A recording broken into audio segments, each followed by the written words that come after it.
د لغمان ولایت سلګونه اوسیدونکو د افغان ملي او امنیتي ځواکونو هڅې قربانۍ وستایلې. موږ د یو منسجم، واحد او نه بیلیدونکي قوم په توګه د خپلو امنیتي ځواکونو ملاتړ کوو او دغه ملاتړ به یو معنادار ملاتړ وي. دغه څرګندونې د لغمان والي ښاغلي محمد اسف ننګ د دې ولایت د ولسونو له لوري د افغان ځواکونو د ستاینې په یوې لویې ولسي غونډه کې وکړې. په یادو مراسمو کې د مرستیال والی الحاج شهزاده مظلومیار سربیره، امنیه قومندان پاسوال نبی جان ملاخیل، د لومړی پلې لواء قومندان برید جنرال محمد یوسف نیازی، د ملي امنیت رئیس برید جنرال محمد حسن شهیدزوی، د ولایتي شورا رئیس عتیق الله عبدالرحیمزي، د دې شورا غړو، د بیلابیلو ادارو مسؤلینو، مدني فعالانو، ژورنالستانو، قومي مخورو، میرمنو، ځوانانو او سلګونه لغمان میشتو ولسونو ګډون کړی و. په پیل کې لغمان والي ښاغلي محمد اسف ننګ میلمنو ته د ښه راغلاست ترڅنګ د دې ولایت د امنیتي ځواکونو د خدمتونو څخه مننه وکړه چې تل یې د خپل سر په قیمت له ولسونو دفاع کړې ده. هغه په څلورو برخو کې د یو منسجم او واحد قوم په توګه د خپلو امنیتي ځواکونو څخه ملاتړ، د لغمان د سرسبزه کولو لپاره جشن چې دغه جشن به هر کال لمانځل کیږي، سولې راوستو ته کار کول، ځکه چې سوله د الله تعالی حکم دی او د هیواد دفاع او نوامي ساتنه په موږ فرض ده، تر نامه لاندې خپل پیغامونه له ولسونو او امنیتي ځواکونو سره شریک کړل. هغه په خپل لومړي پیغام کې یاد سترې ولسي غونډې ګډونوالو ته ویل د نظام ملاتړ په حقیقت کې د ژمنې تازه کول او امنیتي ځواکونو ته مثبته روحیه ورکول دي. نوموړي د ځان، مال او ناموس څخه دفاع په ځان فرض وګڼل او امنیتي ځواکونو ته ډاډ ورکړ چې ولسونه تل ستاسو تر څنګ دي. د سرتیرو د امنیتي نظام ملاتړ په حقیقت کې دا ژمنه تازه کول دي چې موږ د ارزښتونو د حفاظت او ساتنې لپاره، د دې وطن د نواميسو د ساتنې لپاره او د هغه واجباتو چې د ځان او مال د ساتنې لپاره لازم ده، د هغه لپاره یو موټی یو او د خپلو امنیتي ځواکونو سره څنګ په څنګ ولاړ یو او مننه او امتنان کوو سرتیرو ستاسو د فداکارۍ نه، د قربانۍ نه، ستاسو د زحماتو نه او ستاسو د هغو شباروزۍ نه چې د دې وطن لپاره، د دین لپاره او د انسانیت لپاره یې او خپل ګرانبها وینه د دې وطن او خلکو لپاره ورکوي. دلته د ولس لخوا د تجلیل مناسبت ده، ځکه موږ هغه نظامي مراسماتونه صرف نظر کړی چې د ولس پروګرام مالکیت یې د ولس ده. ښاغلي ننګ په خپل دویم پیغام کې ولسونو ته وویل د لغمان سرسبزه کول او هر کال به د جشن ته ورته مراسم د لغمان د سرسبزۍ لپاره ترسره کیږي. هغه دغه راز زیاته کړه چې د ونو کرل او سرسبزي د رسول الله صلی الله علیه وسلم امر دی او موږ د خپل لارښود امر په ځای کوو. دوهم پیام، زمونږ خاوره، زمونږ کور، زمونږ وطن دا موږ ته له ډېرو معناو او له ډېرو پلوونو لحاظه ارزښت لري. د لغمان لپاره یو سنت موږ ږدو په نوم د جشن د سرسبزۍ، د محیط زیست ساتنه، د چاپیریال ساتنه، سرسبزول او شین لغمان د شین لغمان په معنا باندې سرسبزه کول. دا زموږ دوم پیام ده. دغه جشن به هر کال تجلیلیږي په دغسې مناسبت او تر دې نه په شانداره حالت کې. په دې کې موږ هغه سنت چې د انبیاو ده هغه احیا کوو. هغه څه شی ده چې د وطن سرسبزه کول او مناخ او محیط ساتل دا یو واجبي امر ده. د ثواب ترڅنګ د محیط ساتنه دا واجبي ده، یعنی دا امر د دین. او پیغمبر صلی الله علیه وسلم تر ټولو ډیر تاکید پدې کړی چې ونې وکړئ، سرسبزي وکړئ او سرسبزي له منځه یو نسئ. پیغمبر صلی الله علیه وسلم خپلو سرتیرو ته، خپل جیش ته، خپلو مجاهدینو ته، فداکارانو ته چې کله یې لېږل څو نصیحت یې ورته کړي دي. په صحیح البخاري کې په البانی کې روایت ده چې پیغمبر صلی الله علیه وسلم تاکید کړی چې تاسو چې ځئ یو منطقې ته د تخریب کار به نه کوئ په صومعو کې چې څوک دي په معابدو کې په عبادت خانو کې که د هر مذهب دي هغوی ته به تاوان نه رسوئ ونې به له منځه نه وړئ او هغه شی چې اذیت کوونکی دی هغوی ته به کار نه لرئ عام المنفعه پروژو ته یا تاسیساتو ته به تاوان نه رسوئ څوک چې په عبادت لګیا دی هغوی ته به کار نه لرئ له ماشومانو سره له ښځو سره هغه څوک چې په کورو کې دړه پر ځان بنده کړي پر هغوی به کار نه لرئ یعنی د انسان د اهتماماتو په لړ کې د ونې او سرسبزي خبره هم یاده کړې چې ولا تقطعوا شجرة مثمره چې تاسې به مثمره ونې له منځه نه وړئ پیغمبر صلی الله علیه وسلم وایي حدیث شریف ده وای اذا اتتك الساعه وفي يدك النخله فاغرسها وای که قیامت راغی سور د اسرافیل لګېدلی و او ستا په لاس کې نیالګی و نو تی وکړه دغه ته انتظار باسل کېږي قیامت کېږي نه چې تر څو ته ونږدې د دې معنا د دې عظمت ده د سرسبزۍ او د دې مناسبت دا ښه سنت ده دا به موږ جاري ساتو انشاءالله په لغمان کې او زه امید لرم چې د افغانستان هر ولایت د سرسبزۍ جشن له لغمان څخه تقلید کړي ښاغلي ننګ ولسونو او امنیتي ځواکونو ته دریم پیغام په توګه وویل سوله غواړو ځکه چې سوله د الله حکم دی دریم پیام زموږ د سولې پیام دی سوله غواړو په دې خاطر چې د الله تعالی حکم دی الله تعالی فرمایي وإن جنحوا للسلم فاجنح لها وتوکل علی الله کله چې وایي د سولې غږ کېږي تاسې به سوله کوئ بل انتخاب نه لرئ پرته له سولې د موږ 10 کاله 12 کاله د سولې پیام ده د سولې معنا هغه معنا چې موږ د خپلو انسانانو لپاره سوکالي غواړو د وینو تویول نه غواړو اما واجبي دفاع د وطن پر موږ فرض ده هغه په خپل څلورم پیغام کې د غونډې ته ویل د هیواد او نواميسو څخه ساتنه په موږ فرض ده ښاغلي ننګ زیاته کړه موږ د خپل ولسونو څخه ساتنه کوو او په دې برخه کې هر ډول قربانۍ ته تیار یو هغه د امنیتي ځواکونو ملاتړ هم په ځان او ولسونو واجب وګڼه او له امنیتي ځواکونو مننه وکړه چې تل د هیواد خاورې او ولسونو په ساتنه کې هر ډول قربانۍ ورکړي څلورم پیام د وطن دفاع د دې حدیث مصداق او د قرآني احکامو د مصداق په رڼا کې د وطن دفاع د نواميسو دفاع د سر او مال دفاع د ارزښتونو دفاع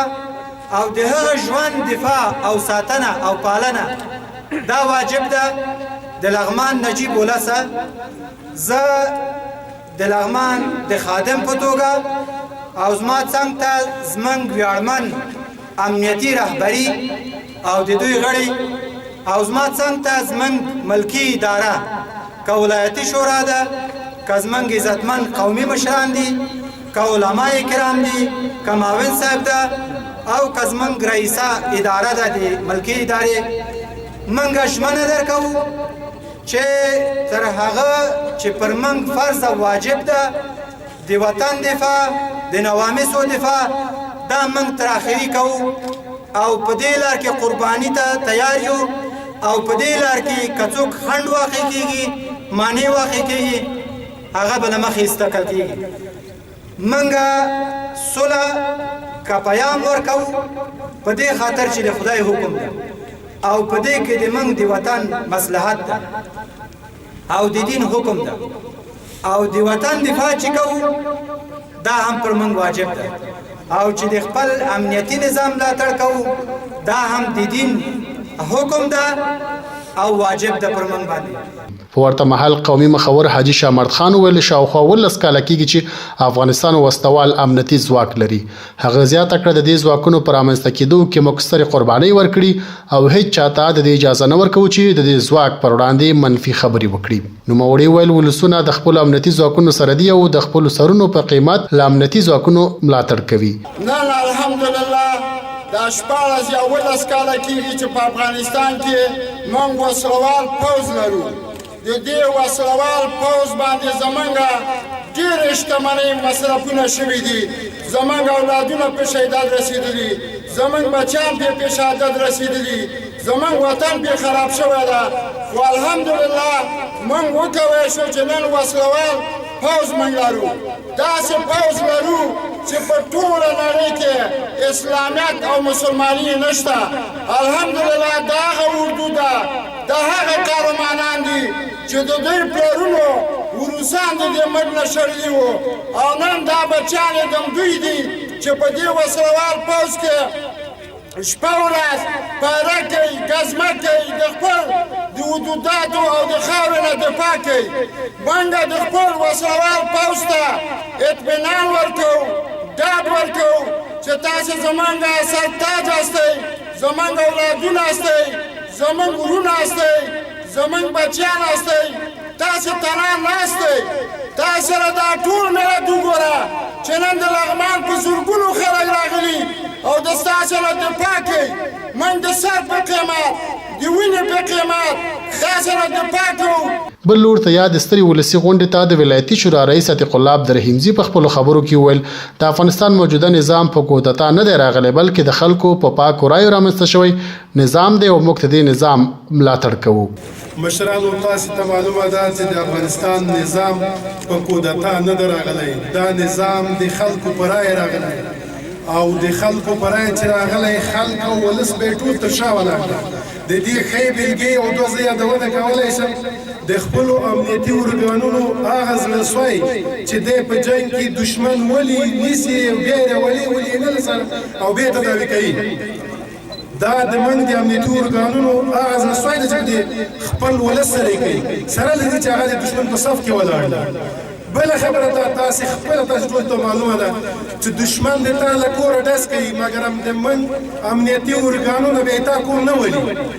دی وایي چې ما دې وولي خیر ده خو ستا کور دې نه ورانېږي نو په دې اساس به یې زموږ ټول ولس تر شا ولاړ ده حمایت به یې کوو ملاتړ به یې کوو او تر شا یې ولاړ عبدالرحیمزي له ولایتي ادارې ولسو مننه وکړه چې د افغان ځواکونو قربانۍ ستایي او دغه راټولېدنه چمتو کړې ده نوموړي زیاته کړه موږ سوله غواړو او په دې برخه کې د خپل ولسمشر نه مننه کوو چې د یو بین الافغاني سولې راوستو لپاره هلې ځلې کوي موږ سولې ته لیوالي نظام ولس ټول سوله غواړي خو هغه سوله چې د افغانستان او د افغانانو په منځ کې وي نه د خارجانو موږ په هیڅ کله خارجي سوله نه غواړو موږ د خپل ولس مشر د ټولو فرمانونو ملاتړ کوو تر شا یې ولاړي او مخالفینو باندې غږ کوو دا ولس دا نظام دا مملکت که تاسې خپل ګڼئ راسئ دلته کښېنئ او په خپل منځ کې سوله وکوئ د خارجیانو سوله موږ ته په درد نه خوري د ښځو چارو رئیسي نسیمې شفق سعادت هم له خپلو امنیتي ځواکونو مننه وکړه چې شپه ورځ خپلو ولسونو ته خدمت په موخه قربانۍ ورکوي هغې وویل دا چې موږ آرامه ژوند لرو نو مکلف یو چې د خپل امنیتي ځواکونو ملاتړ وکړو موږ ویاړو په دغه ځواکونو چې زموږ تاسو په خاطر باندې چې موږ تاسو آرام ژوند لرو اولادونو تعلیم وکړي موږ په کورونو کې آرام اوسو امنیتي او دفاعي ځواکونو خپل سینه سپر کړې ده او زموږ تاسو په خاطر باندې یعنې ټول ورته په خاطر باندې شپه ورځ یخني او ګرمي کې سینه خپل سپر کړې ده او د افغانستان د بشپړتیا په خاطر باندې او د هغې استقلالیت په خاطر باندې خپل ځانونه قربانوي خپل د وجود ښایسته غړي د لاسه ورکوي موږ تاسو ویاړو په دې ځواکونو باندې الله پاک دوی ته اوږد عمر ورکړي او تل د زموږ تاسو دفاعي امنیتي ځواکونه سرفرازه او بریالي اوسي د مدني فعالانو او ځوانانو په استازولۍ د ځوانانو د ښوونیز پارلمان غړي حنیف الله شهاب پشهي د لغمان والي څخه مننه وکړه چې په دې ولایت کې د حقدار ورځ ونمانځله نوموړي زیاته کړه امنیتي ځواکونه زموږ ساتنه کوي نو مکلف یو چې د هغوی څخه ملاتړ وکړو او د دوی تر شا ودرېږو نن د لغمان په ولایت کې یو ستر نوښت شوی هغه دا چې د حقدارو ورځ موږ ستاینه کوو د حقدارو اشخاصو هغه خلکو چې تل د ملي منافعو د حفظ په خاطر هغه خلکو چې یا هغه قشر چې تل د افغانستان د خاورې د حفاظت په خاطر قرباني ورکړي نن د لغمان غیرتي ولسونه د لغمان د ادارې غیرتي مشران سره په یو ځای سره راغونډ شوي او د دوی د کړنو او د دوی د قربانیو ستاینه کوي موږ د دوی د حق ادا کولو فقط یو کوشش کړی هغه څوک چې د افغانستان د ملي امنیتي ځواکونو د انحلال سوچ او فکر د ځان سره لري دغه فکر به د ځان سره ګور ته ویسي د افغانستان ملي اردو دا یو پروژه نه ده چې د یو چا په خوښه دې جوړ او د یو چا په خوښه دې له منځه لاړ شي. دا د افغانستان د ولسونو د بد نه راوتلې اردو ده. دا د افغانستان هر اردو 9 کسه 10 کسه قرباني ورکړل شوې او بیا بل صحنې ته راغلی دی. دا داسې اردو نه ده چې د ولس ملاتړ د ځان سره ونه لري. د افغانستان اردو د افغانستان د ولسونو هغه بچي دي، هغه ریښتیني بچي دي چې د افغانستان د خاورې د دفاع په خاطر سره راوځي. هر فرد هر افغان د خپل د ملي امنیتي ځواکونو تر څنګ ولاړ دي. په ورته مهال قومي مخور او د بادپخ ولسوالۍ اوسیدونکي ملک بمبار ویل په سوله کې خیر دی او هغه څوک چې په سوله کې ژوند کوي هغوی پرمختګ کوي. هغه ویل امنیتي ځواکونو زموږ د ساتلو په موخه قربانۍ ورکړي، نو موږ مکلف یو چې د خپلو امنیتي ځواکونو ملاتړ وکړو. ورونو د مرګ سلګۍ پورې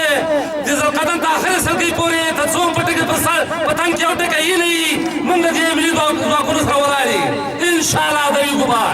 او دغه په هېڅ صورت هېڅ افغان ته قبوله نه ده چې د افغانستان اردو بیا منحل کړي. دغه راز په دې ستره ولسي غونډه کې د ولایت د رهبرۍ له لوري د امنیتي ارګانونو مسؤلینو ته ګلان ورکړل شول او د ټولو ګډونوالو لوري هم ځواکونه د ګلانو او خوښۍ په ترسره کېدو سره ونمانځل شول.